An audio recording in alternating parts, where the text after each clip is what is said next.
ये वह किसी की हिम्मत टूट जाती है, किसी की रिश्तेदारों के गम उसको इतना तोड़ देते हैं कि वो अपने गमों में ही इतना मुब्तला रहता है। नहीं, मुझे है कि मैं हो जाऊंगी।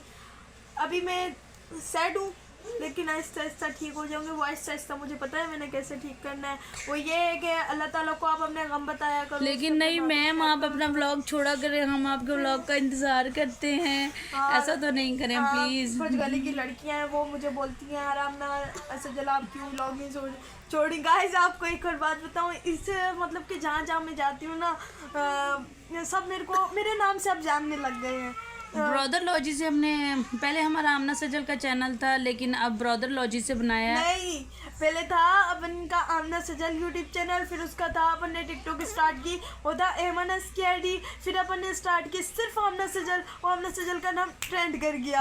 और फिर अब हमने स्टार्ट की आमना सजल ब्रॉडलॉजी, वो ट्रेंड नहीं करा, वो आहिस्ता आहिस्ता ऊपर पहुंचने लगा। फिर हमने स्टार्ट की आमना सजल 1 2 3 की आईडी, जो माशाल्लाह वो भी ट्रेंड कर गई, और उसकी वजह से भी लोग आईडी ब्लॉक हो गई है।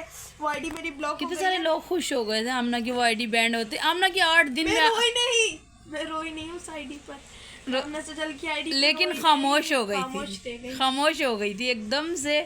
झटका लग गया था, जैसे डॉक्टर बोलते हैं ना बंदा खत्म, मैं इस तरह हो गई थी एकदम से उस आईडी पे। और कुछ लोग इतना खुश हुए थे कि इसमें गरूर आ गया था, अच्छा है इसकी आईडी उड़ गई, अच्छा है इसके साथ ऐसा हुआ। लेकिन मुझे वो सारी बातें याद है। उनको क्या लगता है कि मैं, लेकिन वो 8 दिन की मेहनत थी आपकी, 8 दिन के अंदर इतना ट्रेंड की थी। 1000 फॉलोवर्स हुए थे, और मतलब के 20-25 हज़ार 50 हज़ार मतलब के व्यूज आ चुके थे उस पर तकरीबन। आपको पता है गाइस उसमें के में वीडियो मेरी जा रही थी, तमाम वीडियोस। हाँ, उस पे और फिर मैंने स्टार्ट की मैसेज वाली। सैयद ज़्यादा है ना, जिसको जो मैसेज पे बनाने लगा था, वो ही आया था सबसे पहले मैसेज की वीडियो पे। तो मैंने सोचा था, मैंने इस भाई को देखा है तो मैं अब स्टार्ट करूँगी, मैं बनाऊँगी मैसेज वाली आईडी। और इंशाल्लाह उस वक़्त उस आईडी की कामयाबी की मैं आपको वजह बताऊँ। उस आईडी की कामयाबी की वजह ये थी कि उस रात में नहीं, सुबह के टाइम था, मेरा रोज़ा था, और फिर तो रोई थी। हाँ, रोई थी। मैंने आंसू ऐसे साफ किए, दुपट्टा उतारा कि किसी को पता ना चले मैंने नमाज पढ़ी है। अच्छा, ये अपनी नमाज पढ़ के किसी को दिखाती नहीं है, कमरा बंद करके नमाज पढ़ लेती है। अभी 1 मिनट आ रही हूँ कमरे से, आ रही हूँ कमरे से, ये ऐसे पागल बनाती है लोगों को।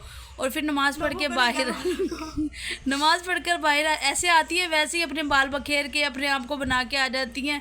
वही जो टी शर्ट ट्राउज़र पहना हुआ होता है वही पहन के अपने आप को बाहर निकालती हैं। लगता ही नहीं हमने नमाज पढ़ कर आई है, तो कि मैंने किसी को बताना नहीं है। और ये 9 मुहर्रम चल रहा है, तो अभी कल की बात बता रही हूँ, लड़के आए शरबत देने, वो मेरे को यूं करके देख रहे, मैंने बोला इन्होंने कभी मेरे को नमाज पढ़ते हुए नहीं देखा। अच्छा, जब नियत बनी हुई थी और मैं सलाम फेरी, मैंने बोला ये लड़के का नाम है अब्दुलरहमान, वो खड़ा हुआ, और हादी वो मेरे को यूं करके देख रहे, एक टांग पे टांग रख के खड़ा हुआ। मैंने बोला इसको देखो, आमना सजल को क्या हो गया, जो कपड़े भी ढंग के नहीं पहनती वो सजदे में कैसे है ना। तो कि इतना बड़ा अबाया झब्बा पहन के नमाज पढ़ती है ये घर में रह के। तो उस वक़्त की बात है जिस वक़्त मेरे को कामयाबी मिली थी आमना सजल 1 2 3 की, कि उस वक़्त रिलेटिव्स में किसी ने बोला था इसमें गरूर आ गया, तेरी बेटी में ये इसमें तो अभी से गरूर आ गया है, तो बढ़िया वो भी नहीं बड़ी बढ़िया सेलिब्रिटी भी नहीं बनी। हाँ, सेलिब्रिटी बनने के लिए भी गई थी मेरी बेटी। क्या क्या बोला लोगों ने कि तेरी बेटी इतनी बदतमीज है। उसने गाइस कॉल आ रही थी उस वक़्त, मैंने उठाई नहीं, मैंने काट दी। उस वक़्त मैं टिकटॉक बना रही थी। हाँ, मुझे बहुत ज़्यादा बुरा लगा। कोई बात नहीं बेटा, कोई बात नहीं, दर गुजर इतना नहीं रोते, बस करो। रो के तुमने तो आंसुओं से मुंह ही धो दिया। खुदा को मेरी किस्मत बदलनी होगी, वो भी बिलियनर नहीं, ट्रिंगलिंग मुझे बोलना नहीं आता, आप बोल के दिखाओ। ट्रिंगलिंग पता नहीं। हाँ, ट्रिंगलिंग होता है, वही होता है। हाँ जी बिल्कुल। वो भी कुछ नहीं होता उससे। अच्छा। आगे जो जितना भी कुछ है ना, वो सब कुछ, गिनती कभी भी खत्म नहीं होती है। हाँ सही बात है। लेकिन मैं मुल्क पे राज करूँ, मुल्क किस ऐसा हो सकता है, खुदा चाहे तो सब कुछ हो सकता है। आज कोई मेरे माँ बाप की या मेरे बहन भाइयों की रिस्पेक्ट नहीं करता, या दावतों में नहीं बुलाते कुछ लोग हमें कि इसके बच्चे ज़्यादा हैं, कि मैं अपने बहन भाइयों कितने को सारे दुख है मेरी मेरे बहन बेटी भाइयों को। को उतना आला मकाम उस पोस्ट पे पहुंचाना है जो उनका बच्चा मेरे बहन भाइयों से मिलने के लिए तरसे। आज मेरा बड़ा भाई है तो उसको कोई नहीं पूछता, मतलब कि उसकी भी कोई रिस्पेक्ट नहीं करता, यानी कि बड़े भाई बहन की कोई रिस्पेक्ट नहीं करता तो छोटे की कैसे करेगा। आज मेरे को बस अपने बहन भाई को इतना काबिल बनाना। जब मेरे फुप्पों के सारे कज़न मिलते ना गाइस, तो हमको नहीं मिलाया जाता। वो बोलते नहीं, ये वो हमसे बात भी नहीं करते हैं बिल्कुल भी, क्या हम सबसे अलग है, हमारे सबसे ज़्यादा बहन भाई हैं तो हमसे कोई बात भी नहीं करता।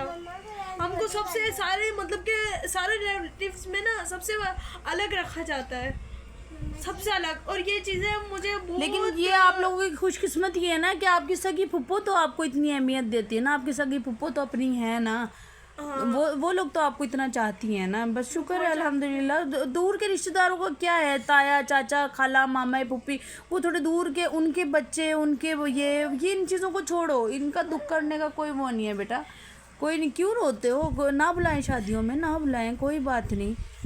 लोग क्या कहते हैं, ये लोग हम ना अपनी आखिरत बर्बाद कर रहे हैं, मुझे ऐसा लगता है।